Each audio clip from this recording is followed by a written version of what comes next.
आज अनसुनी दास्तान में कहानी राजस्थान की मॉडल और एक्ट्रेस स्प्रीत कौर कक्कड़ की, जिसे बंदूक की नोक पर फांसी के फंदे पर लटकाया गया और फिर उसकी हत्या कर दी गई। मॉडल स्प्रीत कौर के पेरेंट्स के पास कॉल आया जिसमें पुलिस ने कहा कि आपकी बेटी बीकानेर के एक कमरे में मृत मिली है। घबराहट में परिजन बिकाजी सर्किल के पते पर पहुंचे तो मंजर वाकई सिहरन पैदा कर देने वाला था। उनकी बेटी फांसी के फंदे पर लटकी हुई थी और सांसें थम चुकी थी। वो कमरा किसी और का नहीं बल्कि स्प्रीत के बॉयफ्रेंड जयराज तंवर का था, जिनके साथ वो पिछले 8 सालों से रिलेशनशिप में थी। जब स्प्रीत की लाश मिली तो उनका बॉयफ्रेंड जयराज पास में बेहोश पड़ा था।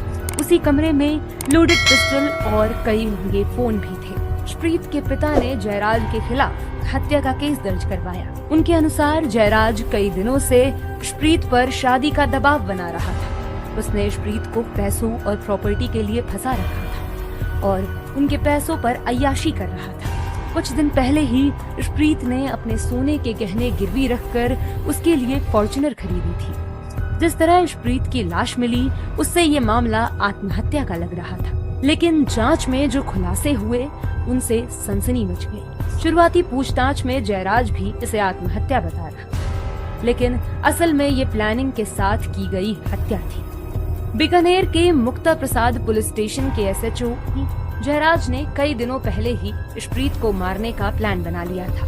वो लगातार स्प्रीत को ड्रग्स देता था, जिससे वो पूरे समय नशे में रहती थी और उसकी हर बात मान लेती थी। मौत से महज 3 घंटे पहले जयराज ने उनकी विल बनवाई और नशे की हालत में उन्हें कोर्ट ले जाकर साइन करवाए। विल के अनुसार स्प्रीत ने 2 से 2.5 करोड़ के 2 घर बॉयफ्रेंड जयराज के नाम कर दिए थे। 24 जुलाई को जयराज ने हत्या के इरादे से स्प्रीत को मिलने बुलाया। उसने उन्हें ड्रग्स दिया जिससे वो बेसुध हो गई। 26 जुलाई को उसने अपने कमरे में एक फंदा बनाया और पिस्तौल निकाल ली। उसने पिस्टल की नोक पर स्प्रीत को फंदा पहनने पर मजबूर किया और फिर पैरों से टेबल हटा दिया। स्प्रीत तड़पती रही और जयराज उन्हें मरता हुआ देखता रहा।